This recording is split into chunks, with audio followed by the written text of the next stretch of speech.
자, 매매 및 전세 상승에 따른 부동산 시장의 변화를 좀 보려고 하는데요. 자, 조정 대상 지역이 확대될 예상. 이거 좀 이야기를 하려고 합니다.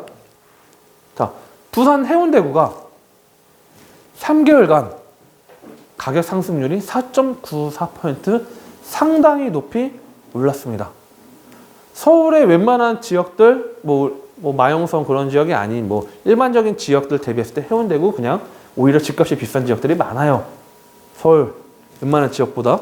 자, 김포는 단 2주 동안, 단 2주에 2주, 15일 한 보름 동안 집값 상승률을 4%나 상승을 했습니다. 그래서 뉴스 계속적으로 김포 이야기를 하죠. 김포 집값이 계속 오르고 구례동은 어떻고 고촌은 어떻게 되고 있고 풍무동은 지금 가격 상승률이 어떻게 됐고 이야기를 많이 하죠. 자, 제가 빨간색을 찾았죠. 여러분 가장 실수를 많이 하는 게 뭐냐면 지금 이거 사면 그래도 좀 오르지 않을까? 막차라도 타봐야 되지 않을까? 불안 심리로 적용돼서 집을 사시는 분들이 있습니다. 제가 이거 김포 나쁘다는 게 아니에요. 무조건 김포가 무조건 사라는 것도 아니고 무슨 말씀을 드리고 싶냐면 자, 우리가 주식이라고 하면 여러분 주식을 샀습니다. 1시간 뒤에 주식을 팔 수 있나요? 팔 수 없나요? 팔 수 있죠. 10분 뒤에도 팔아도 되는 건 상관없죠. 자, 부동산 1시간 뒤에 팔 수 있나요? 불가능하죠. 그렇죠? 시세 차익이 낮다고 할게요. 자, 2년 안에 집을 팔면 양도세만 해도 중과세 다 계산하면 또 다르겠지만 상당히 높게 부과가 되죠. 그래서 기본적으로 2년 이상은 갖고 가는 전략을 가야죠. 부동산에. 자, 김포가 오른 이유는 이거죠. 비익 규제 지역이기 때문에 상대적으로 김포로 계속적으로 투자가 몰리거나 아니면 지방으로 간다는 거죠. 그런데 이미 뉴스에 나오고 정보가 오픈이 됩니다. 여러분들은 물론 다 무조건 그러지 않겠지만 지금 이 순간에도 김포에 가셔서 부동산 돌아다니신 분들이 있습니다. 그리고 유튜브에 김포하고 태그 걸면 그런 분들이 저녁에 유튜브 보시겠죠. 김포 어떻게 되나? 사야 되나? 나 김포 잘 모르는데 오른다고 하니까 지금 사면 손해는 안 볼 것 같아. 왜? GTX, 디노선 이야기 나오니까 무조건 돈 벌지 않을까 생각하시는 분들이 있을 거예요. 자, 충남 계룡시는 유성구 대전 유성역 바로 옆에 붙어 있습니다. 3개월간 집값 상승률이 3.34%였습니다. 지금 흐름은 전국적으로 집값이 상승하는 유지가 바뀌었어요. 과거에는 정부에서 서울의 집값을 잡기 위해서 규제를 두고 여러 가지 대책이 나왔는데 이 풍선 효과로 하죠. 이게 수도권으로 확대되더니 전국적으로 확대가 되고 있습니다. 누가 이야기하죠? 통계가 이야기하죠. 통계 자료가. 수치가 정확하게 이야기를 하죠. 아무리 물론 정부 비판도 아니고 정부 찬성은 아닌데 정부에서 집값 안정화 됐다 해도 통계 자료가 실제적인 이런 상승률을 보여주고 있다는 거죠. 자, 정부에서 규제 대상, 지금 현재 국토부에서 리모터링을 보고 있는 요소가 뭐냐면 3개월간 집값 상승률 해당 시도 물가 상승률 1.3배 기준이 있습니다. 넘고 청약 경쟁률, 주택 보급률, 주택 공급량 그런 걸 따졌을 때 요건 충족하면 지정을 하겠다 이야기죠. 즉 지정이 되면 가격이 빠질 가능성이 높아집니다. 현재 시점에서 이거를 염두에 해서 좀 여러분들 신중하게 접근을 하시는 게 좀 좋다고 봐요. 물론 상승률 4%인데 금매가 나왔어요. 만약에 근데 괜찮아, 위치도 좋아, 도시철도 라인도 있고 접근성도 좋네. 그러면 투자할 만하죠. 하지만 보편적으로 봤을 때는 이런 지금 언론에서 뜨고 있다, 해운대가 많이 오르고 있다, 김포가 많이 오르고 있다 해서 무작정 들어가는 게 아니고 이런 것들 규제 대상 됐을 때 향후에 어떤 리스크가 작용되는지 체크하시고 접근하는 게 좀 좋을 것 같다. 이게 좀 하나의 답을 좀 제시를 하고 싶었고요. 자, 경남 창원하고 울산 등도 집값 상승이 확대되고 있습니다. 자, 창원 같은 경우는 좀 왜 오를까요? 창원이 재밌게도 올 초에 집값이 많이 올랐죠. 그러다가 갭 투자로 많이 들어왔다가 치고 빠지듯이 해서 집값이 많이 빠졌었어요. 근데 다시 또 창원이 오른대요. 왜 오를까요? 조선 사업이 다시 확대되고 있죠. 조선 사업이. 그러다 보니까 창원 일대도 계속적으로 상승률이 있고 울산도 그런 요소들이 있어서 지역적인 경기 체감에 따라서 좀 다르게 움직이는 지역들도 좀 있습니다. 과거에도 IMF 때도 전반적으로 나라가 어렵다고 해도 조선 쪽 있는 울산이나 이쪽 라인에서는 좀 경제가 좀 흐름이 다른 것처럼 이런 지역적 특색에 따라 좀 경기 흐름이 좀 다른 요소도 있다 보니까 지금 현재 창원은 뭐 조선의 그런 요소들 때문에 좀 집값 상승도 확대되고 물론 규제가 없는 것도 있긴 하겠죠. 그런 요소들이 맞물려서 좀 집값 상승 확대를 좀 끌어내고 있다. 이렇게 보시면 될 것 같습니다. 자, 그 전세 난으로 시작된 매매 가격 상승의 이야기를 합니다. 자, 부동산 1, 2사의 주간 동향을 보니까요. 서울의 재건축 단지들이 0.11% 상승을 했습니다. 10주 만에 최고 상승률을 이야기하죠. 자, 재건축 규제 대상돼서 막 상당히 좀 약해지긴 했지만 그래도 상승률이 올라가고 있는데 특히 이 10주 만에 최고 상승률이라고 부동산 1, 2사에서 주간 동향에서는 이 보도자료를 발표를 했습니다. 자, 특히 강남권 소재의 개별 단지들이 이슈 상승폭이 좀 키우고 있다. 하지만 전반적으로는 매수세가 좀 위축된 상황이 지속되고 있다. 즉 강남권에 위치한 단지들 일부 단지들이 이 이슈들이 적용되는 지역들이 가격 상승폭을 좀 확대하고 있지만 전반적으로는 좀 아직은 거래량이 많이 좀 상당히 과거보다는 많이 위축되어 있다. 이렇게 보시면 될 것 같습니다. 자, 대치 음마하고 잠실 주공 5단지 같은 경우는 거래가 상당히 지금 많이 줄어든 것들을 좀 보면 될 것 같고요. 이런 요소들이 뭐냐면 빠져나가려는 요소들이 있겠죠. 재건축 물론 뭐 지난주에 공공 재건축에 대해서 이야기를 하면서 공공 재건축에 대해서 뭐 음마나 아니면 잠실주공이나 이쪽 라인들 공공 재건축에 대해서 뭐 그냥 참여 의사가 없다고 정확하게 뭐 발표를 했다고 말씀드렸는데 자, 실거주 2년 의무화 규제를 피해 가지고 조합 설립을 추진하는 단지들은 상승 여력이 좀 기대할 수 있다.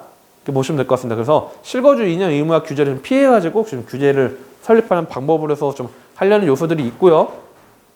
자, 예시입니다. 10월 13일 날 조합 설립 총회에서 신반포 2차입니다. 신반포 2차가 이제 10월 13일에 조합 설립 총회를 했는데 자, 여기가 전용 150.38 좀 넓은 평수죠. 신반포나 반포주공 같은 게 좀 넓은 평수긴 하죠. 자, 전용 150.38제곱이 35억으로 거래가 됐어요. 그래서 최고가 갱신을 했습니다. 150.38이 35억으로.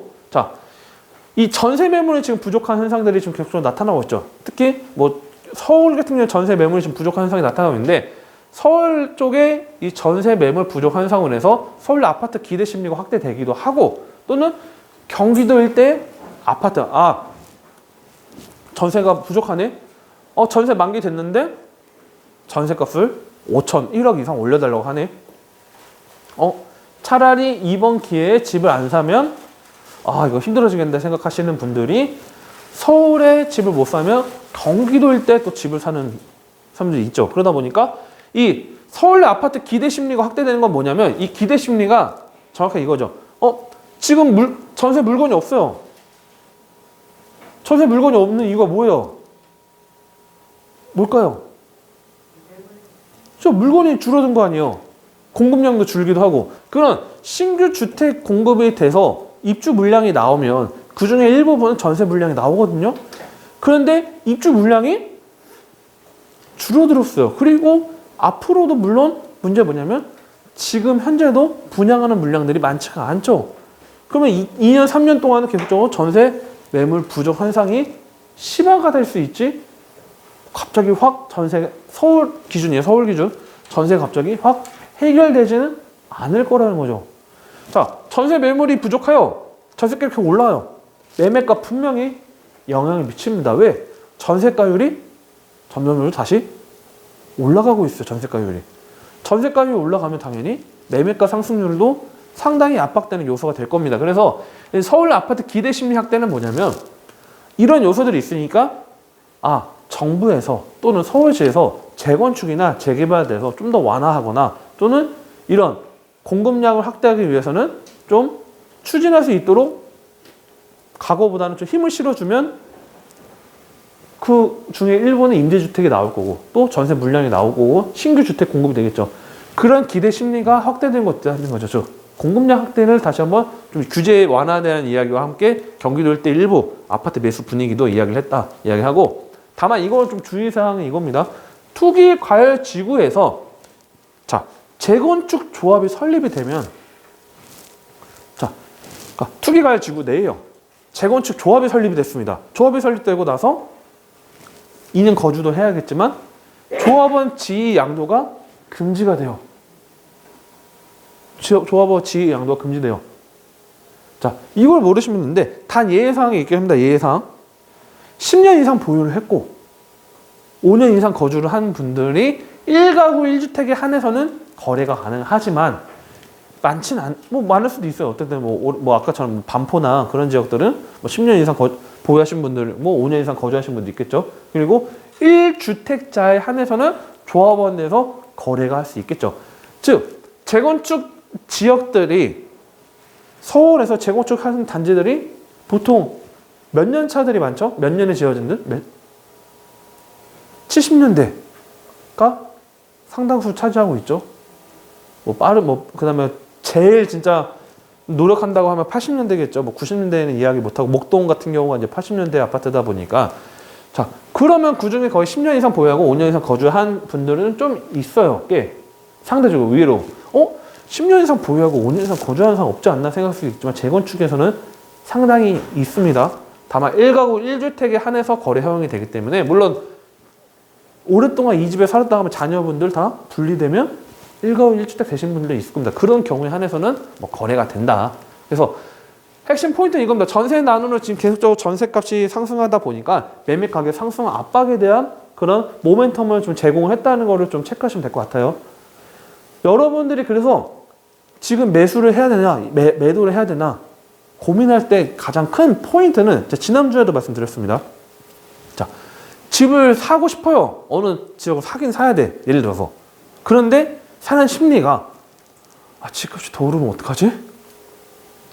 지금이라도 빨리 사야 되는 거 아닌가? 대출 뭐 받든 뭐라든 집을 사야 되지 않나? 그렇게 해서 집을 사신 분들이 있죠. 자, 부동산에 물어봐요. 예를 들어서 부동산에 제가 여기 8억 정도 있는데 집을 여기 좀 살려고 하는데 가능해요? 하면 부동산 뭐라고 하죠? 만약에 8억대라고 할게요. 가능하긴 하는데 빨리 움직여야 된다고. 거의 없다고. 지금 뭐 1층 집 있고 좀 약간 서양 집은 있긴 한데 빨리 움직이셔야 된다고 같다고 이야기를 하겠죠. 그리고 나서 부동산에서는 이 집도 지금 거래가 이제 될 것 같다고 빨리 보셔야 된다고 이야기를 하겠죠. 그런데 제가 지난주에 여러분 오신 분들한테 숙제 내준 게 이거죠.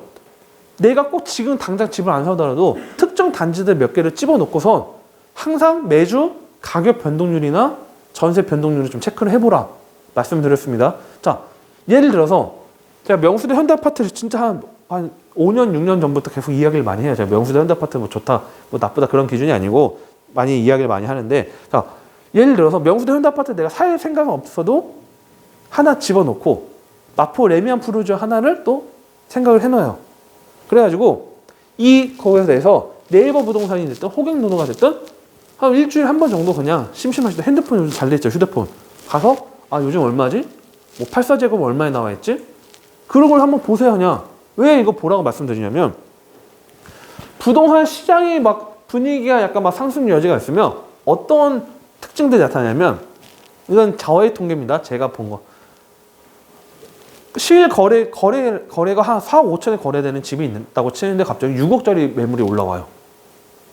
6억짜리 매물이. 일단 던져놓는 거예요, 일단.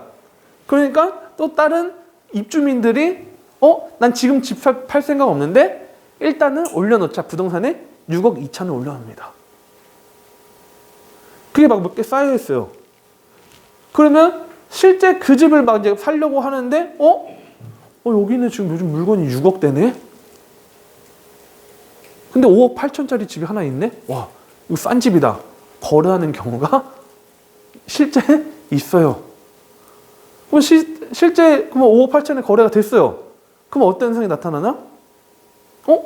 실거래 신고가 5억 8천에 돼 있네? 5억 8천 미만 있는 물건은 다 사라집니다. 가격이 올라가 버리죠. 제가 이게 뭐 거래가 뭐 이게 좀 거래가 좀 잘못됐다 그렇게 말씀드린 게 아니고 뭐냐면 여러분들이 가격을 집을 살 때는 높은 가격을 살 필요는 없죠. 사는 사람 입장에서는.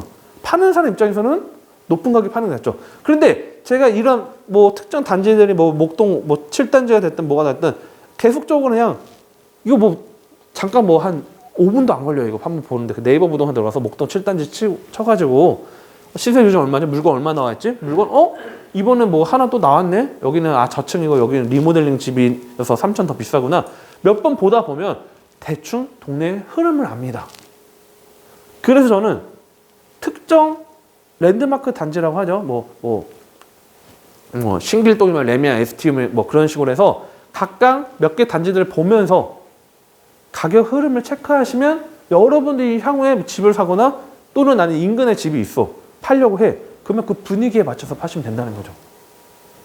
여기서 좀 더 잘하시는 거는 전세가가 변동률도 좀 보시면 되는 거고 그래서 아까 말씀드렸던 게 이 전세난이 올라간다는 건 뭐냐면 매매 가격 상승률이 상당히 올라갈 수 있다. 이거를 좀 보시면 될 것 같습니다.